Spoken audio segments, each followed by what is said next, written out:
Right, moving on, because I've spent a lot of time talking about Arsenal. Next on the list of who's next to get the sack is Manuel Pellegrini. Currently 12-1 according to the sack race, but I have seen over the last 24 hours that in some bookies he's dropped as low as 4-1 and 9-2 in some places. Now, as a West Ham fan, I might go slightly a bit more in depth because I was at the game on Saturday. I've been at every home game this season, and it's just been atrociously bad. Except for the except for the Man United game. Including the Man United game, I didn't think that we looked like a very good team. We just played a very poor Man United side at the time, and that's what's happening now. We played Newcastle and we were poor. They looked world class when we know that they're not really anything more than a decent average team. We made Tottenham, who have been embarrassed by some teams in the league. They've been really poor in the build-up. Yes, they had the boost of Jose Mourinho back, but they also had a lot of pressure of him performing following his return. And from what I saw, it was just awful. We made them look like they were world class when nothing they did was really world class. They lost at home for, I believe, the third time already this season. But it wasn't just the fact it was Tottenham, our rivals. We lost against a team who hadn't won a Premier League game since September. A team that their last Premier League away win was in January of this year. A team that had a lot of pressure on them with the new manager in charge, and they had the necessity to pick up points. And they didn't even play that well. They had one breakthrough, they got their goal, and then it just spiraled down to more and more. And I blame that down to our players just giving up. And Manuel Pellegrini very rarely has anything to say that will criticise his players. He won't criticise his own tactics. He won't answer questions when people ask him about the goalkeeper that he hired as a backup to Fabianski in case he ever gets injured, but this goalkeeper can't seem to catch a ball. We have currently one of the worst runs of form in the league. A front three that didn't look interested in creating anything. No one seemed to care. There was no passion, no desire. A back four that gave up as soon as they conceded the first goal. And they just allowed the floodgates to open. The midfield was outclassed by Harry Winks and Eric Dyer. No disrespect to either of those two, but even a midfield of Declan Rice, Robert Snodgrass and Mark Noble working their all is good enough to actually play better than that midfield. We made Dele Alli look good, and the only way you can make Dele Alli look good is if you give him plenty of space and time on the ball, and that's exactly what we did. It's just so frustrating to watch. And obviously, we've lost Fabianski with this hip injury. It's a massive loss for us. We didn't realise how big of a loss it would be because we hadn't seen this goalkeeper play. And I've yet to see him catch a ball when it's come in from a corner or above his head. He always flaps. He always goes for the punch. But I've never seen his I've never seen his fist fully clenched when he's going for the ball. Everything seems to come off the tip of his fingers. Shots that are considered pot shots, not necessarily going anywhere, should be saved. He's spilling them. He can't seem to hold anything. The only catch I saw him make on the weekend was a free kick from Harry Kane that wasn't going anywhere. It bounced onto the ground, and he just literally had to hold his hands there, and they would have fell straight to him. The only glimmer of hope that West Ham had in that game was the return of Mikel Antonio. He tried to make runs, he drew the defenders away, he got the ball up the pitch, but the two goals that we got didn't matter. If anything, it doesn't do us any favours other than give us, only -1 on the goal difference instead of -2. It's almost identical to the Newcastle game where they were 3-0 up, they shut up shop, and they allowed us to get back into the game, but they obviously didn't allow us enough time to really make it difficult for us, because as soon as they got the third goal, Mourinho, welcome back to the Premier League, and I don't necessarily mean that in a good way, because they just completely shut up shop. They were ready to drag the game out till the bitter end. every single player, they'd have a player come onto the pitch for a substitution, and the other player, instead of leaving at the nearest possible location that you're supposed to, which are the rules in this new game, they were just walking the whole length of the pitch. Michael Oliver seemed to do nothing about this, which is obviously, just typical Michael Oliver at this point. He seems very egotistical in the way that he referees the game. I'm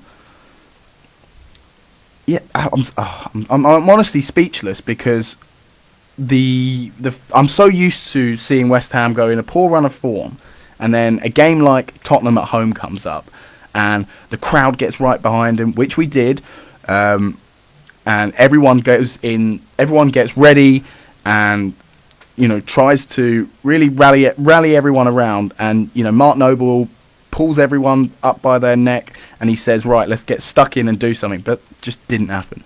It didn't happen. And that tells me that the players are not playing for the manager. They want him gone. I want him gone. We've had 5 or 6 games now where we've played absolutely terrible. The formation is yet to change. Certain players are being left out of the squad for no reason and no explanation. We relied on one player to come back in and try and make a difference for us, Antonio. He dropped a centre-back that had conceded the least amount of goals when he'd been in the back four for 4 games, in which we conceded about 12 goals. None of it makes any sense to me. The man is in his 70s. I think he's losing his marbles slightly. There's been lots of talk about getting in someone who has a close affiliation to the club. Jake Humphries was saying on BT Sport to Joe Cole, maybe you should be into it. Jamie O'Hara on TalkSport today or yesterday was saying that perhaps Rio Ferdinand should give it a go and have Joe Cole as his number 2. I mean, I don't know if that's necessarily going to get us anywhere, because a lot of the problem lies with the higher-ups in the club. The board seem to be in a tricky situation at the moment, where they are going to have to pay off at least a year and a half's worth of Manuel Pellegrini's wages, which would be around 15 to 16 million, on top of his entire working staff. And that is just something that the club don't necessarily like doing, because in recent times they've spent around 20 to 30 million a season net, and that doesn't necessarily include some of the other money that they make, and it also doesn't include all the money that they're saving from having a football stadium that they rent, and one that is killing the passion and the interest for a lot of West Ham fans in the club. There were multiple occasions on the weekend where there were Tottenham fans sitting in the home end. No one seemed to do anything about it. If it was something, if they were sat near me, I would have said to them, look, you either take it off or you go somewhere else, because I don't want to see a supporter of another club sat right in front of me whilst I'm trying to support the other team. I don't want to, especially don't want to watch I only saw the picture of this, but I especially don't want to watch people cheer the away team score if they're sat in the home end with me. That is abhorrent. That is terrible. Don't care if they're wearing a jumper or a coat when they come in. Stewards should be looking at that, and they should be telling them off, and they should be getting them out of there. West Ham fans are just selling their ticket to any Tom, Dick and Harry at the moment, because they genuinely don't care about what is going on at the club. They don't want to watch us play football anymore. There is excuse me, there is a lot of there's a lot of hate, there's a lot of frustration. I find it terribly frustrating that we have this goalkeeper who can't catch the ball and seemingly looks absolutely terrible, and a large portion of our fans will cheer ironically as soon as he picks up the ball or clears it or takes a goal kick. That doesn't do his confidence any good. We have no idea how long Fabianski's going to be out for. Everything I see just looks horrible, and I'm desperately hoping that he doesn't have a job, because let's look at the next 5 games. Chelsea away, Wolves away, Arsenal at home, Southampton away, and Liverpool at home. If Pellegrini is so set to be in charge for the next 5 games, then I would say we are expected a minimum of 1 point and a maximum of 3 or 4. But my personal prediction would be we will get 1 point out of those next 5 games against either Arsenal or Southampton. And I personally just think that is just down to the fact that if we carry on the way we are, Pellegrini is just going to play the exact same 4-1-4-1 formation. He clearly isn't going to motivate the players. I think if Mark Noble is in that starting lineup and he's not motivating the players, then something is clearly up with him as well. Because the one thing you could always rely on if a manager wasn't seemingly doing it for us is that Mark Noble would put a shift in and try and inspire the boys on the pitch. But that doesn't seem to be happening. Sebastian Haller cost 45 million, and if it wasn't for Mikel Antonio coming on, I would be saying, what is he doing? Yes, he is completely isolated, but when he gets given the ball, he doesn't seem to know what to do with it. He wants to go for fancy flicks and try and build things up. And as much as fancy flicks, when they work, will get the crowd going and cheering, when you're struggling and you're 2-0 down and you do a fancy flick and you just give away possession, you're going to lose hate. And people are turning on him already. Pablo Fornals came on against Tottenham. I thought he actually was one of the hardest workers when he came on, but he was getting a lot of abuse from behind me and in front of me. Every time he stepped on the ball, everyone was just going, oh my god, he is so, insert any expletive word in there. And in my opinion, Manuel Pellegrini just doesn't have a single clue what he's doing. There is no evidence on the pitch to suggest that he has attempted to make any effort to change this current run of form. What on earth must they train for week after week? If they are training the way that they currently play on the pitch, then it just shows that the whole 24, 30 odd, including the youth team, all of them right there, must be lackadaisical, not really caring, not putting any effort in. I was at a West Ham Legends do on Thursday over in Brentwood, and it was fantastic. I met Frank McAvenny, Trevor Brookin, Julian Dix, and Tony Gale. And somebody asked Julian Dix about his time at with Payet and when he was with Bilic. And what he said is that in Bilic's second season, things weren't going well, and basically the players stopped playing for him. The Payet situation didn't help, and he believes that the exact same thing is happening here. They're pushing to get Pellegrini out. The board are obviously being stubborn.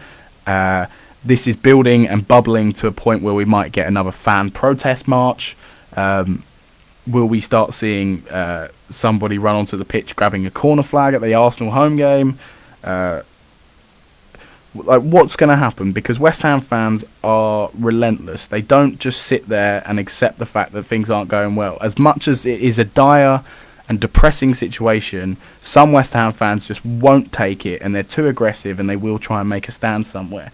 If you are a West Ham supporter, I'm sure you have Twitter, and I'm sure you see everything that gets said, and it's getting more and more. A lot of the time, people who didn't like Pellegrini, say 2 months ago, 3 months ago, they were considered the small minority, and everyone actually quite likes him.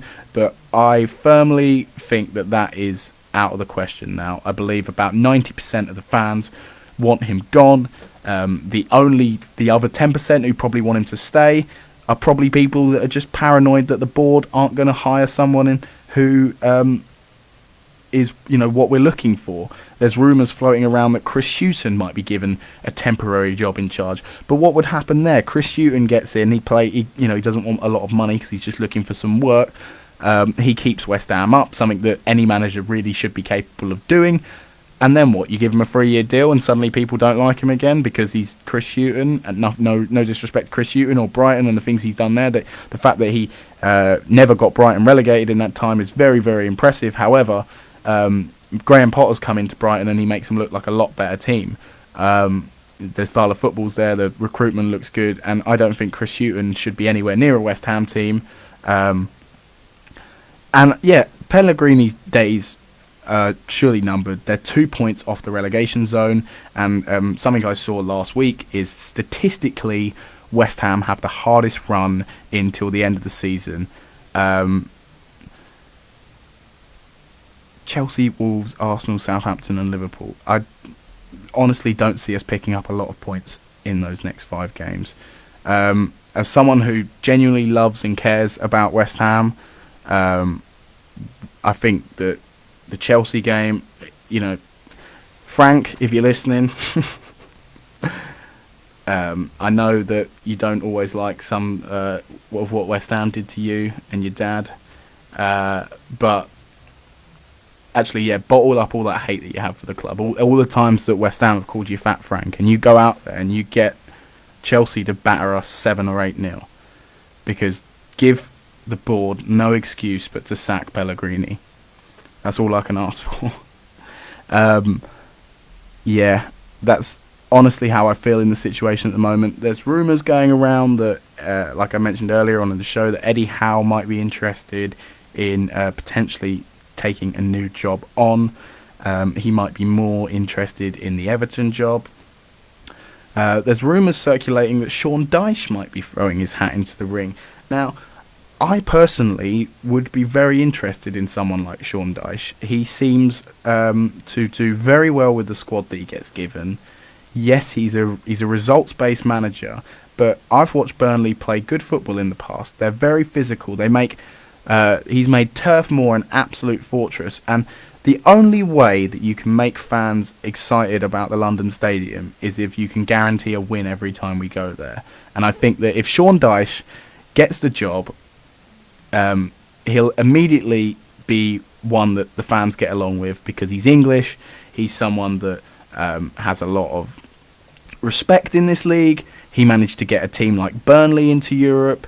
Yes, obviously he struggled when it became the Thursday-Sunday situation, but the fact that he even got them there in the first place is commendable enough, and that's something that West Ham fans could dream of. Even if he decided that, if someone said to him, look, your targets for us is a cup run and top 10, I feel like he's actually capable of doing that, because he sets himself up. His recruitment's pretty good. I feel like if you give him an extra 0 on top of what he's done at Burnley, he could bring in some very good players. Eddie Howe is another player who, defensively, Bournemouth really do have me questioning, and I would much rather have a manager now that is just assured at the back.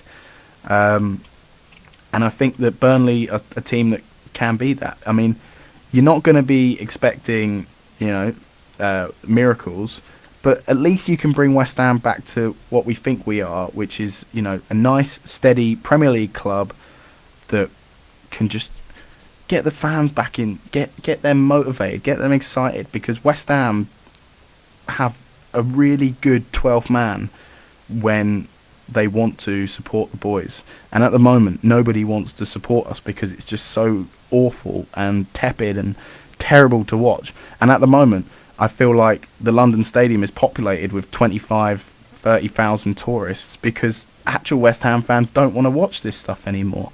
I was seeing people leaving the game on Saturday, a game against Spurs, a game where we have been 3-0 down in the past. A game in which, in a couple of years ago, we were 2-0 down in the past, and we come back on 1-3-2. And no one sees that anymore. All of the passion I had built up inside me, everything that I was putting into trying to bring the team up, every chant, everything, just completely dissipated as the minute that Lucas scored for Tottenham. And I think that Son got the first goal, and I was already down to get myself a drink to drown my sorrows by the time the second goal went in. And I was seeing people wanting to go home. They wanted to leave. They did not think that there was any point staying, because unless we got the lead, there was nothing that was going to make West Ham inspired to do anything in this game. And I think that, yes, there's been injuries. Yes, we've replaced Fabianski, who was one of the best goalkeepers in the league last year, with somebody who just wears gloves. I don't think he actually has hands. And yes, Mikel Antonio apparently is a reason why we're not playing very well, because obviously we were playing for much better when he was in the side, and maybe we'll pull a surprise against Chelsea. But honestly, I don't want to see it. I don't want there to be any glimmer of hope for Pellegrini to get back into the team, because it's just, I'm not enjoying the football. Yes, you can blame the board all you want, but the board are only responsible for who, and it's the team that no one cares. As you're a kid, no one cares. No one chooses to support a club because of who's upstairs, or necessarily who's the manager. They choose to support the club because of the players that are on the pitch. And I chose to support West Ham because usually the 11 players on the pitch would give their all, and the fans would get behind it. At the moment, the fans don't care, the players don't care. It looks like Pellegrini doesn't care. Why would he care? Why on earth would Pellegrini care? He knows that if things get worse and worse and worse for him, he can go and retire with 15 million in his kitty. And I think that's just the god-awful problem with the Premier League and the money and all this. And yeah, I'm going to stop talking about Pellegrini and West Ham, but I do genuinely feel like my points can be reciprocated around the whole West Ham community. I think that Manuel Pellegrini is somebody who must have obviously inherited a very good Man City side to go and win the league. He's seemingly a lovely, charming man, but he's tactically redundant. He's obviously not a very good motivator, and there's something about him that just makes me not want to watch West Ham anymore. So yeah, for me, as a West Ham supporter, he is my favourite to go, as in, I'll just be so happy if he does go. And I feel like I know exactly how Arsenal fans feel. I feel like I know exactly how Everton fans feel. Even Man United fans to some extent. It's just frustration after frustration after frustration. And when there's no evidence on the pitch to suggest that they're even trying to make a difference, then how on earth am I supposed to support this club anymore?